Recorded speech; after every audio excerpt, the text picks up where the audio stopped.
દશામાં ના નડે અને આપણાને નડે, બરોબર? એટલે આ દશામાના વર્તો કરીને ઘરેથી દશા બેહાડવાની પ્રથા છે એ કોઈ પણ બેન દીકરીએ દશામાના વર્ત હવે કરવાના નહીં, અને જેને દશામાં નડે એ બધા બેન તમારી 10% વોટ હાથોથી ના નહોતું કરવાનું, તમે 100% સત્ય જ હતા અને તમે જીતતા હતા, જીતાડતું હતું પબ્લિક, તમને સમાજ જીતાડતું હતું, પણ તમે આ 10%ની વોટ બેટિંગ વોટ હાથોથી આ તમે દશામાનું ના બધો વિરોધ કર્યો. તમે જ વિચાર કરજો આમાં તમારો સમાજ શું અન્ય સમાજ તમને સપોર્ટ કરશે? આવું નહોતું બોલવું બેન, તમારા મોઢે અમે આવું સાંભળું છું મારા મનમાં વિચારી નહોતું.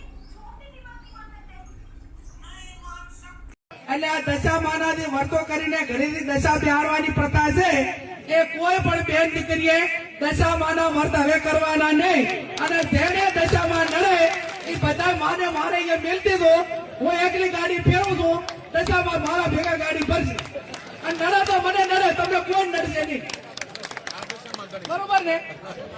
પછી આ ભુવાનું ને એનું રહ્યું ને એ કંટ્રોલ બારું છે, પણ મહેરબાની કરીને કોઈ ભુવામાં ફસાતા નહીં. તમારું જે કર્મ છે એનું એ જ અગત્યનું છે, જેવું કર્મ કરશો એવું ભોગવશો, અને એવા તમને બ્રહ્મ ઘાલશે કે તમને આર્થિક બરબાદ કરશે, સામાજિક બરબાદ કરશે, કુટુંબમાં બરબાદી લાવશે, અને એવી વેમ ઘાલશે તો આખો પરિવાર વેરવિખેર કરશે. એટલે મહેરબાની કરીને કોઈ પણ પ્રકારનું દખ હોય તો ડોક્ટરને બતાવવું, હગાવાલાને બતાવવું, એને વાત કરવાની, કોઈ પણ હકામાં હોય તો વાત કરવાની, 5 જણા મિત્રોને કહેવાનું, પણ ચાહે અંધશ્રદ્ધામાં આવવાનું ને.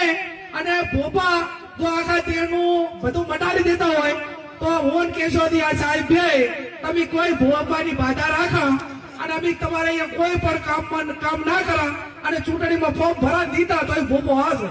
એ આપણે બીજાની આબરૂ થાય એવું આપણે ના કરવું જોઈએ, પણ આપણી આબરૂ પર મોટા ભૂપે હાથ નાખ્યો હોય તો આપણે સમાજે એક થઈ. તમે આ બાબતમાં હું એટલું કહું અત્યારે બધા છે કે એક સામાન્ય વાદીમાંથી કોઈ છોકરી લઈ જાય ને તો આખો સમાજ ભેગો થઈ જાય, અને તમારા સમાજ અને આપણા સમાજ એટલે આપણા સમાજમાંથી ગમે એટલી દીકરીઓ બીજો સમાજ લઈ જાય ને તો એના માટે સમાજ આક્રમક નથી, અને એટલા માટે ક્યાંક ને ક્યાંક મોટી તકલીફો ઉભી થાય રહી છે.